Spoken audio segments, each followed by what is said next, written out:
Hey, it's Thomas here, and today we're doing a quick review on the Aqua Illuminations Hydra 64 HD. If you like having full control over a light fixture, want a high-performance fixture that's going to grow even the toughest of SPS, and all at an extremely nice value that's 25% less than the competition, this thing is the thing to look at. It's actually insanely impressive.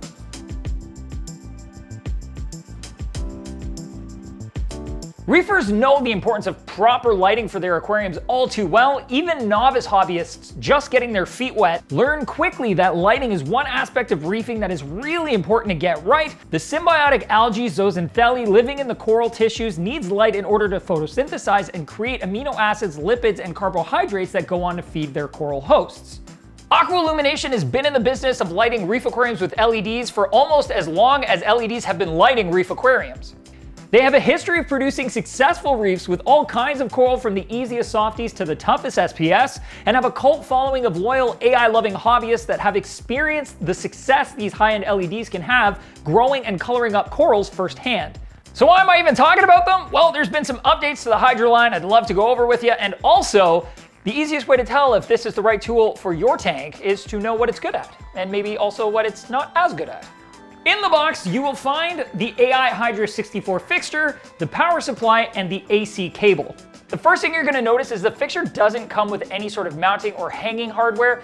AI probably did this to save on the upfront cost, since including any kind of hardware with it that doesn't end up getting used is just unnecessarily raising the price. And this way you can go off afterwards and purchase the hanging kit and or mounting arm that's going to best work for your situation. The various HMS mounting options offer versatility with the ability to mount the fixture as high as 12 inches off the water without hanging it from the ceiling, as well as orient the fixture front to back instead of side to side for better coverage on tanks with more depth front to back. Which option is going to work best for you really just comes down to what's going to fit best on your setup.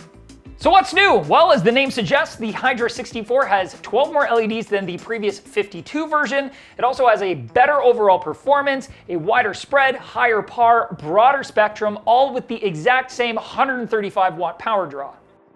The Hydra fixtures now also include a dedicated channel for the additional 4 moonlights in warm white for a more natural looking nighttime view.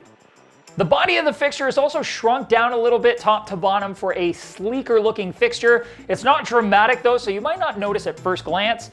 AI has also stepped up the water resistance of the fixture, which I think is a really good thing because despite how hard us reefers try, we always manage to splash the light fixture. At some point it's gonna happen. And it would be really nice if when doing it, I look at the fixture after and go, oh, thankfully it's gonna be okay. I can just breathe while I go get a towel instead of freaking out that I may have just destroyed my expensive light. Thank you, AI. Much appreciated. A lot will still be very familiar with the Hydra fixtures. They use the same form factor and the same 4 clusters of LEDs in the 64 version or 2 clusters of LEDs in the 32 version, paired with a large heatsink and a central fan. It runs on the My AI app and is easy to pair with your smartphone and doesn't require any accessories for wireless connectivity. The app allows you to select the spectrum and intensity with sliders and even allows you to overdrive some channels without harming the LEDs. The app also has an acclimation mode, which can be very handy when you're introducing new corals. It still comes in both black and white, so if you want to, you can match it to your system aesthetic, which is always nice. And it's also still cheaper than the Radeon by 25%, which makes it one of the most affordable, high-performance, high-control LED options out there. The Hydra does have some unique characteristics that might make it the perfect light for you.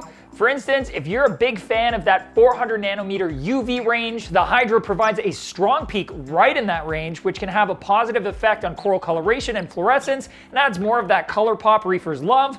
The spread of the Hydra is a bit tighter than the Radeon G5, and would likely work better for deeper aquariums where getting light to the bottom requires more punch.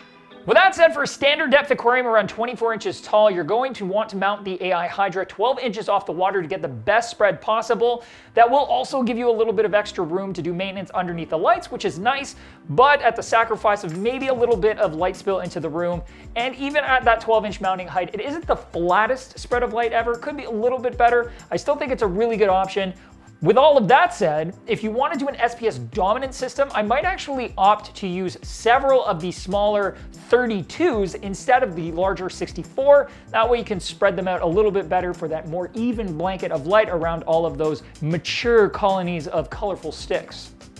Another cool feature is AI actually has a list of well-known aquarists like David Saxby and Stuart Bertram, just to name a couple, that use AI lighting on their aquariums along with the pictures of their incredible reefs and downloadable settings that you can run so you can implement their schedules on your tank at home, which is a really cool idea that I'm excited to see being done. I will caution you though, unless your setup is going to be very similar to theirs with spacing between fixtures, the height of the aquarium, so on and so forth, same types of corals, it might not work out exactly the way you want it to, but thankfully, BRS has already done a lot of the footwork for you. If you want to see the BRS recommended settings for the AI Hydra, Randy has done a killer job of laying out all of the parameters, all of that par, all of the spread, how it works, and how you can most effectively use the fixture on your home aquarium. And it's basically set it and forget it. You just follow what he has to say right there. He's going to tell you exactly what to do for basically turnkey success with this light on your system. It's breath of fresh air. It's nice to not have to guess. So many sliders, so many. Where do they go?